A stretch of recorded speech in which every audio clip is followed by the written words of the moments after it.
Happy Friday, guys. Welcome on into the Get Ready for the Weekend show. Hope you guys are all having a great day so far. Hope you had a winning Thursday night.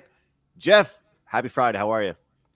I'm doing well. It's cold on Cape Cod. It says 27 degrees, but the wind's howling. Let me just say, when I took Fenway and Camden out this morning, as soon as they stepped on the ground, they wanted to run back. But I'm like, no. So we're getting ready for the weekend. Backdrop right here. Patriots, big game, I guess, against the Texans. Going to be fun here. But overall, things are okay. How about yourself, sir? Not too bad. Not too bad. Actually heading out of town for 2 days this weekend. Small little couple-hour road trip will be nice, and just starting to look forward more and more to the Olympics. Honestly, it's going to be here before we know it, Jeff. And then watching the best on best hockey is always great. But look, my Packers they choked away the second half last week. I wasn't happy about that, but looking forward to some great NFL games as well this weekend. Canadians are off 2 losses, so. Tough couple days here for my favorite teams, but we'll bounce back and get it going. We got a small little slate here on a Friday in the NHL. Typically, we're getting ready for Saturday. Once Friday afternoon hits, I'm already getting my card ready for the next day. But a couple of good games for us to mention and to break down. Got to get a few thoughts from you on the NFL board. But, it's going to be a great weekend. But let's start things off in the NHL, of course. Your current thoughts on the state of the league and what have you been noticing lately? What have I been noticing lately? Good question here. It's kind of hard. I talked backstage to you about, I think, the market shift and the books getting real creative for me and the team totals there. What they have done is they have taken what the projected number should be, let's say 69, 69 and a half, and then when you go to the window to play it, it's at 71 and a half, and they're tempting you. And do you get caught on the iron, the hot stove? I like to say, it's only a field goal. It's only a couple free throws. Well, this weekend we've been hooked more times in a bait shop. So. And as I transgress to the hockey, who's hot? Who's not? Who fired a coach? Columbus Blue Jackets, winners of three in a row, and we had their team total over 3.5 last night. They get to 4. The Sabres now 15-2 their last 17. You talk backstage about Tampa. It's one of those everyone knows here. Andrew, if you didn't invite me to the wedding, don't expect me in the funeral. I have a hard time getting involved in these streaks, as we like to say them, but I think it's starting to get time. If you're hot, you're hot, and if I miss the first 5, maybe it's time to start looking and getting into the 6th, 7th, and 8th game. And, looking at some of these teams that go on these streaks, Jeff, you're almost a little bit tempted to go against them at certain points. But a streak can only be broken once, right? But it can continue to go on and on and on. Dean Evison, first coach to be fired. It took a long time for a coach to get fired. We're talking January 16th right now. It only happened a handful of days ago.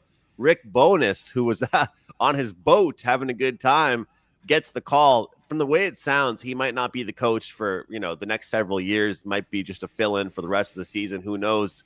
I had the pleasure of actually meeting him at a golf tournament this summer. He golfs in my neck of the woods, but he is a guy that's a motivator, an easy person to get along with. It sounds like, and I don't know if you saw that interview with Elvis Merzlikins yesterday after the game, but he pretty much was taking shots at the old coach. They were doing the on-ice interview after the game, and they asked him, hey, what's different? You change the coach, change a few things. Now you rattle off 2 wins. And he goes, it's the coach. And he's like, okay, so what are you going to change differently? He's like, we're going to win with new coach. so he's feeling good, I guess. 2 wins in a row for the Columbus Blue Jackets. I mean, these divisions are so exciting. I got to mention that Vegas game last night. Incredible. If you're a Maple Leafs fan, you're just gutted after having the lead.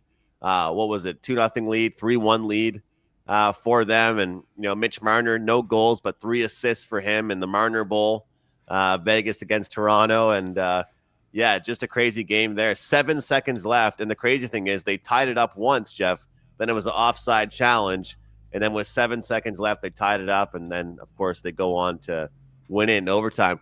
A couple of boo birds were out in Vegas because so many Toronto fans traveled there. They were booing. So I can only imagine how that guy's going to feel when he goes back to Toronto.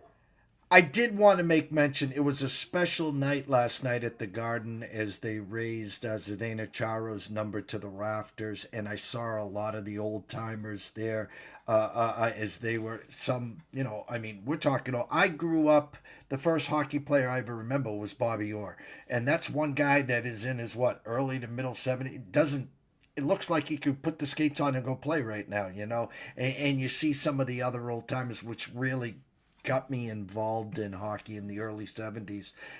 But congrats to Zdeno Chara. Thank you so much. Didn't bring a lot of cups, brought a cup to a Boston, but just the professionalism, what he meant to the team, the city, and the locker room, and that length with how big he is and his stick. I swear to God, he'd be sitting in front of the goalie and his stick would be at the blue line. Big Z was a quality leader. He was a quality captain. He deserved to wear the C on that team. And if he wasn't there, Bergeron would have worn the C for longer. He was a great cap. So they had multiple leaders there in Boston during that run that they had. I would have loved to have more cups, but I think what he brought to the team was just such great leadership for everybody involved. Look, we always call it Freaky Friday in the NHL. We got a select handful of games here, but we got to. We always want to say this, Jeff. We don't want to just be betting the Thursdays and the Saturdays. We want to try and, find some money on the Fridays or find some bets on the Sunday in the NHL, because those are sometimes the days you can find some hidden winners. So we'll start with the two system plays here, just with teams coming off shutouts and really just almost poor efforts. That's being both Detroit and Carolina, two great teams within their own divisions and the conference. Do both these teams bounce back or look towards the totals? How do you approach this one? I had 3 straight losses on the Penguins, whether it was team totals, overs, or however we got to the window with them. And they played the Flyers last night, and I didn't send it out. I sent you a text. I sent you a snapshot at 6-1. I knew they were going to score early and often. They get the first period over. They scored 2 in the first. Next thing you know, they get a touchdown to 6. And my point is, this Detroit team is now our kryptonite. And last night we went against one of our kryptonite, the Stars. We had Utah last night to win. They won 2-1. So when you get the two system plays, first period over, Detroit against San Jose, the full game is 6.5. Makes sense. When you take a look at Carolina here, they're playing Florida. The over-under overnight was 5.5. So now it's been pushed, of course, to 6.5, and there are some 6 there. So initially, what I would say, Red Wings first period over, makes sense to me. Team total over 3.5, but you got to lay the 21 cents. But the system play between those two games, Andrew, Hurricanes team total over 3.5 at plus 109. I like that one a bit better, I would say. I'm with you on that one. And I just think that it's not just been one. I like the system play even more when it's a team coming off 2 bad games, not just 1 bad game. That's really the case for Carolina here. And as I was talking with you backstage, that we'll see how much of a factor it really is. But the Florida Panthers visiting the White House yesterday, some distractions with the team. They're still rocking with their 2 rings on their hand. They're still thinking about the past 2 championships. I'm very curious. I mean, if you had to make a bet right now, what would the odds have to be for you to press the yes button on the Florida Panthers to make the playoffs? What would you say has value on Florida to make right now? Meaning, what's the number right now? I mean, I think I saw last time I checked, I saw it was minus 125 to make or no. Was that the yes? Yeah, to make, no? to make. Yeah. Let's see what it is right now. Oh, never mind. It was minus 145 the last time I checked, and now it's minus 220. So plus 180 is the number for them to miss. No, because it reminds me of it's Tampa. The stretch that they had, and then I always discounted them. Next thing you know, they're in the Eastern Conference Finals. This Florida team's making the playoffs. I'm sorry. Yeah. Because I think you got to flip it and say, who's going to keep them out of the playoffs? And I'll take the 2 rings. I'll take the veteran leadership. I'll take the wink, wink. Andrew, you're hurt. We're gonna put you on the shelf to the play. Now the Panthers are making the playoffs here. Yeah, well, that's the funny thing. I keep seeing these tweets out there that I find pretty funny, where it's like, "Hey, you guys can keep battling for the division. You can keep battling for the Atlantic. You can keep battling for the Metro, but once the big bullies of the East get healthy, you're all screwed anyway." Like it's going to be really like anticlimactic if we have like one of the most competitive seasons we've had in years, and then the Panthers just make it back to the finals or something like that. Would be kind of crappy to see, but who knows? You look at a couple of the other ones here. We talked about that Tampa St. Louis game, Anaheim, Los Angeles. Opening number was massive on that one, and it's come down quite a bit. This LA team is quite difficult to figure out, if we're being frank. Jeff, we just don't really know what they are. They have not met up to expectations by any means. And Nashville, Colorado, it's how the question of the day is how do you get in on that game, right? And the only good news you could say, I guess, is that whenever Colorado does win, they often do win by 2 goals or more. But anything else that sticks out to you on today's board? If you like Tampa, here's the problem: 5.5. Now, does that mean 4-1 here? You can get the Tampa team total tonight over 3.5 at plus 109. So if you're on the Lightning train, that's fair value, I think. Even though the under/over is 5.5. I'll go down to the Kings. The overnight number minus 172 with a 6.5. Now there's a correction. They're only minus 146 with a 131, plus 131 for the Ducks. I think the Ducks are going to start to wake up. They've hit a little lull. So if you like the over there, you can get that now at 6. If you're on the Kings train, you can get their team total over 3.5 at plus 111. And for the Colorado team totals over 3.5 minus 160. You can't go there, of course.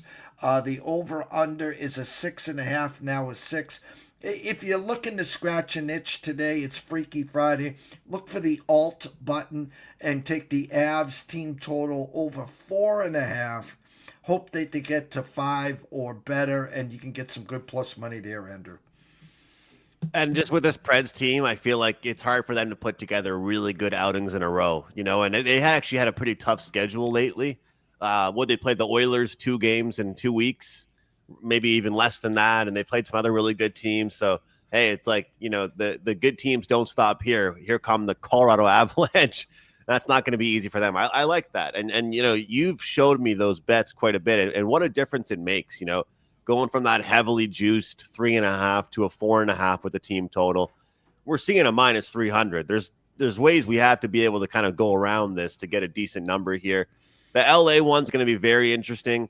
The other day I did back them against Vegas. I also leaned towards the under. Unfortunately, it was a low-scoring game, but I ended up getting in play with LA. I just feel like right now, even in games that they play well in, it's always going to be close with them. It's always going to be close with this team. I'd be very curious to how they probably are leading the league in draws. It looks like a lot of overtimes with that team, but we'll see what ends up happening there. I do like those system bets for today. I do think those are going to be interesting to look at, and it's hard not to look towards overs in Tampa Bay games just right now with the scoring output that they have. Real quick, NFL thoughts. I mean, Jeff, it was so fun to watch last weekend. We don't need any exact picks from you, but just based on what the market is showing to you, injury stuff that sticks out to you, I can even let you play bookmaker and tell me what you think the books might need for this weekend. But any thoughts? Where do you think the sharps are looking? Apparently, Public went 6-0 for whatever it's worth last week. That's what all the reports were saying on social media. So all I heard was sharp this, sharp that about the Packers, and sharp this, sharp that about this team. So hey, it looks like the Public are probably going to try and do it again this weekend. What do you think? I'm looking right here now. Seattle, San Fran. That kicks us off at. Actually, no, that's the second game on Saturday. But Sam Darnold on his presser, something didn't feel right. most likely going to play? Well, you're not going to run to the window and lay a 7 and insert Drew Lock in the second possession there, so it's a little sketchy here. Listen, San Fran won the Super Bowl last week, meaning, the line opened up at 3.5, closed at 6. No one thought they'd go west to east, as banged up as they are, and beat the defending champs. And they did that kind of handily as well. I think they meet their match here. I know it's the third time they faced them. They won in Seattle opening day in a kind of a knock-a-locker or whatever we're going to call it there. And then Seattle, to win the 1 seed, was favored in San Fran in week 17, I think it was, or 18, 17 or 18, whatever it was, to get the number 1 seed. So my point is, I like Seattle here, but I'm not going to run to the window and lay the 7. Their team total 27.5. I think they're going to be able to score early and often, so keep an eye on that one. Buffalo, Denver. Listen, a lot of money coming in on Denver now. Denver 1.5. Listen, Bo Nix versus Superman. I know it's Bo Nix. I know it's Sean Payton. I know it's coming off a bye week. I know it's in Denver, Mile High, I get all of that. I'm sorry. You got to beat me. So we liked Buffalo last week. I'm going to take the 1.5. I think it's Buffalo or bust there. On Sunday, Houston, New England. I'm the guy that's been talking about the Texans for weeks here. That defense will travel. Stroud cannot put the ball on the ground 5 times like on Monday night. No Nico Collins. Listen, I don't know. It's a 40.5. I think it's under. I do. First 1 to 23 wins this game, but I got this 21-17, maybe 20. I like Texans. Grab them at 3.5. Sprinkle a little beer and pizza money on the money line. I think they're going to find a way to win this. And Rams Charger, listen, you're going to see blizzards, snowstorms. You're going to see wind. You're going to see below temperatures. They're going to show you Stafford at 1-9. And I get all this. And the Rams defense is leaking bad oil. They're giving up 30 plus each game the last 4 weeks. I like the Rams. I like them to win this game. How you get in there, I don't know. It's a 48.5. Let me see here. I like the Rams too, Jeff. I'm with you on the Rams. I like that one. I feel like they're going to be battle tested. I mean, they almost choked it away last week, but I feel like they can do enough offensively, and they're going to learn from kind of that second half collapse a little bit, where they're going to be just fine, I think, this week. Yeah, and I'll give you a little correlation here, and I'm taking the consensus. All right, I have 5 data points here. 5 books here. I'm giving you the consensus because I don't want you guys to lay the juice. You can get Seattle team total over 26.5 minus 130. No. Seattle team total over 27.5 at plus 112. And look at the Rams. There are 26.5 minus 130. No. 27.5 plus 102. They kind of correlate because I see a Seattle hosting the Rams next week. And listen, if Superman wins in Denver and the Patriots win, it's round 3. Superman versus Drake May, round 3. The crazy thing is, if the Texans win and the Bills win, the Texans are hosting Superman. And last time Superman came to Houston, he got smoked. So again, if Denver wins, Patriots win, the Patriots go to Denver. They've never won a playoff game in Denver, but we'll see, Andrew. Speaking of Superman, I'll tell you what, his rushing yard prop will be on my list 100% because he will do whatever it takes. He is that guy. Jeff, at EC Sports Invest on X, people can find you, your YouTube shows. They can find you doing videos on X. And, of course, sign up with Jeff, guys, for the email list, for the VIP because, well, golf season is almost here. In fact, it's pretty much here. We got lots going on, NFL, college basketball. He had 3-0 yesterday in the NHL, kicked my butt with that Winnipeg pick. So all kinds of great stuff. And he will help you manage your portfolio. Jeff, thanks so much. We'll see you on Tuesday on your channel. Guys, have a great weekend. We'll talk to you next time.